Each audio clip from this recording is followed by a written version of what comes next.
এবার জানবো চট্টগ্রামের পরিস্থিতি। আমাদের সঙ্গে যোগ দিচ্ছেন সহকর্মী একে আজাদ।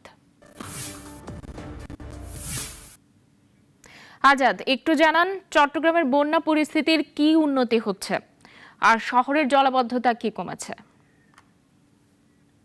ধন্যবাদ শামীমা। চট্টগ্রাম শহরে আসলে জলাবদ্ধতা নেই।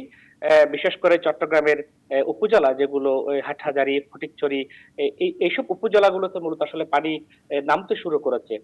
তবে আমরা যেটা শেষ খবর পাওয়া পর্যন্ত আমরা খবর নিয়েছি, এখনো পর্যন্ত কিন্তু রাস্তাঘাট ডুবে আছে। আর ফলে এখনো পর্যন্ত পানি নেমে যায়নি, তবে সময় লাগবে পানি নামতে।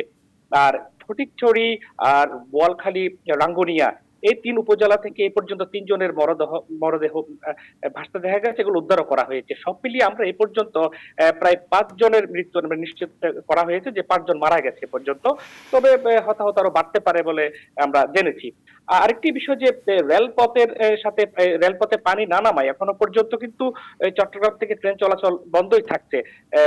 চট্টগ্রাম রেল স্টেশনের ম্যানেজার যেটি জানিয়েছেন, এখনো পর্যন্ত আসলে ট্রেন চলাচল করছে না যতক্ষণ পর্যন্ত পানি না নামে। আরেকটি বিষয় আপনাকে জানিয়ে রাখি যে কাপ্তাই বাঁধ, এই বিষয়টি নিয়ে আলোচনা হচ্ছে। কাপ্তাই বাঁধের পানি কিন্তু বিপদ সীমার কাছাকাছি এসে পৌঁছেছে।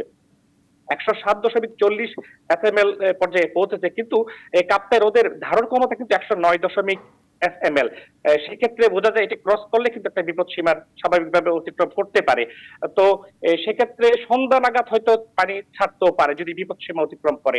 আরেকটি বিষয় জানিয়ে রাখি যে আমাদের যে চট্টগ্রাম উপজেলাগুলো রয়েছে, সেগুলোর পাশাপাশি ফেনীতেও কিন্তু বিভিন্ন সংস্থা, বিভিন্ন ব্যক্তি পর্যায়ে ত্রাণ নিয়ে যাচ্ছে।